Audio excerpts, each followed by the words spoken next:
YouTube? Here's your boy, the Black Man, here with a deck profile. So, I went to locals for the first time in a few weeks this past weekend. I think this is the first time I've been to locals this ban list. And if you guys don't know by now, I'm running Sky Striker. So I just want to give you guys a little deck profile and a little tournament report. I went undefeated at locals. There was only 4 rounds, but I won 2 and I tied 2.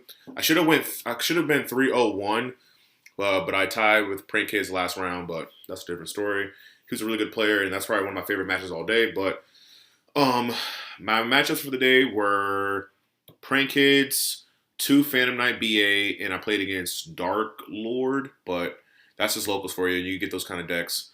But without further ado, let's get to the profile. I kind of comment on some card choices as I get there, but I'll let you guys know. I'll start things off with the monsters. For the monsters, I ran 3 Ray and only 1 Rose. I was testing this out for a little bit. The list I'm running now is almost completely different from what I'm playing right now, but or back then. But I was running technically 1 Rose because I didn't want to dead draw the amount of Rays I had. This actually was fine all day. I didn't really miss the second Rose that much.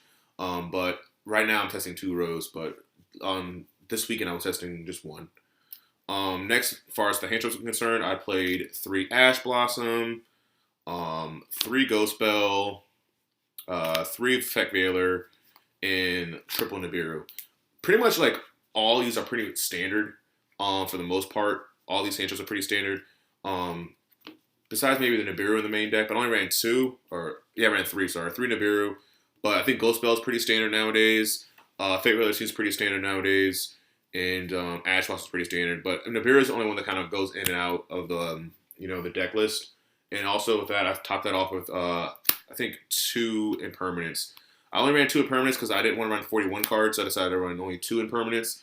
I could have ran 2 Nibiru instead, but I decided to go with 2 impermanents. So my hand trap lineup was I think 3, 6, 9, 12, 14 hand traps in total. It was pretty good all day. I kind of want to mess with the ratios a little bit. Some of them were more high impact. I didn't play against any sorts of Tri-Brigade, so like Ghost Bell was okay. It did some work in the Phantom Knight matchup, but I mean it was okay. Next, onto the spells. This is kind of interesting, but I'll let you guys know ahead of time. I ran the Foolish Burial Goods package along with Pot of Desires. Little hidden secret, I think you guys haven't caught on by now. This is actually, there's nothing wrong with this at all. You think there's like, why would you run both of these when you can just banish the Metaphos Fusion off of Desires? But that almost never happens, and you just want to get spells in the graveyard and see your engine fast enough. So I ran both of these engines in my deck. For pretty much the one-ofs, 1 Terraforming, 1 Upstart Goblin, 1 Rhoda. Let me see if anything else I ran 1 of. Of course, the 1 Engage, 1 Multi-Roll, and 1 Hornet Drones. Then I ran 2 Shark Cannon. I didn't really miss a third one at all. I think 2 is probably the perfect sweet spot right now.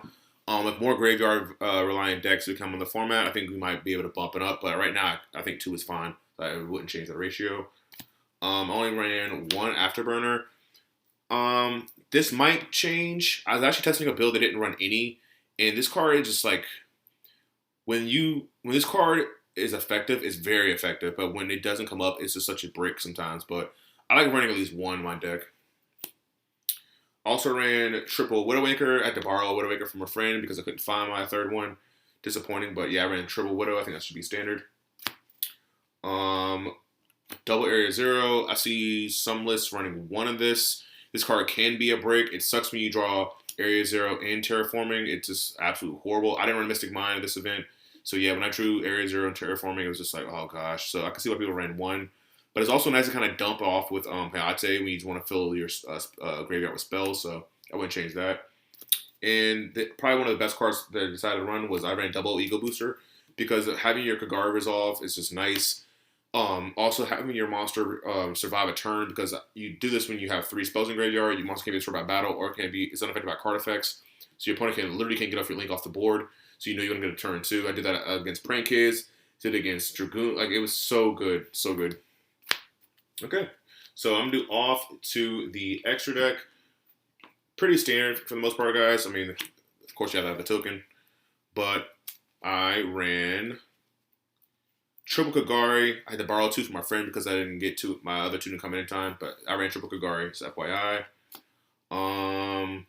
Triple Hayate. That seems pretty standard. Triple Shizuku, standard. And then I ran the one Kaina. The only difference is I couldn't get a Zeke in time for this event, which sucked because it came up so much. I probably would have went completely undefeated if I had a Zeke because it came up so much today. But hopefully it's in the mail and I get it soon. But instead I ran Phoenix just to have a way to destroy Imperial Order, which I didn't see at all. But I mean, it never came up. And then for the last few of them, I ran Nergitsu. Car's good. I think it should be standard in your extra deck if you're playing Striker. And then I also ran the Fiber Celine Hulk to Access Go Talker combo. Just because, like, I saw a lot of people cutting this combo and then running, like, you know, Hida and Phoenix and other stuff. And I'm just like, this combo is so easy, especially you're an Eagle Booster. Like, there's nowhere they can't stop you if you have the Eagle Booster. So you just win the game. So I don't know why you don't run this personally. Off to the side deck. I ran triple Cycle Reader because Drytron is a really tough matchup. Sometimes I run 2 in the side deck. Sometimes I run 3. I like running 3 because it just makes sure you can draw 1 if you resolve this. Is pretty much game. So I ran triple Cycle Reader. Didn't play Drytron at all. 1 Pankratops. Didn't really side this in that much, but I like to have it as an option.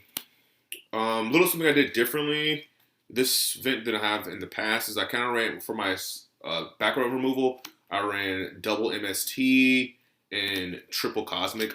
I took out Twin Twister because I was like, maybe I just don't want a card I need to discard a card with. I can just have these cards in my hand. I can just chain it off the bat in case I play against like Anti-Spell or Imperial Order, which I didn't see any this weekend, but in theory, I think that this is better. I also side deck Shared Ride in case they maybe go first, which the Prank Kid guy did maybe go first game 2. I won game 1. He made me go first game 2, and I drew this card. So he had to actually like waste. I think it's called Blizzard. The card that negates the spell card. He had to waste a Blizzard on this card instead of wasting on like a Widowmaker or something like that. He had to waste on this card because I actually would have gotten like 2 to 3 cards during his turn because he forgot that it added back from the graveyard as well. So this card is pretty good. Still like it. And then last, Skullmeister. This card is probably in the top 4 or 5 hand traps of the format. Actually, I might make a video on that. The top hand traps of the format. This card is very, very, very underrated. And it like puts in mad work against so many matchups. Prank Kids, like Drytron, what's the other? Tri Brigade, like all those decks, like Skullmaster puts in work.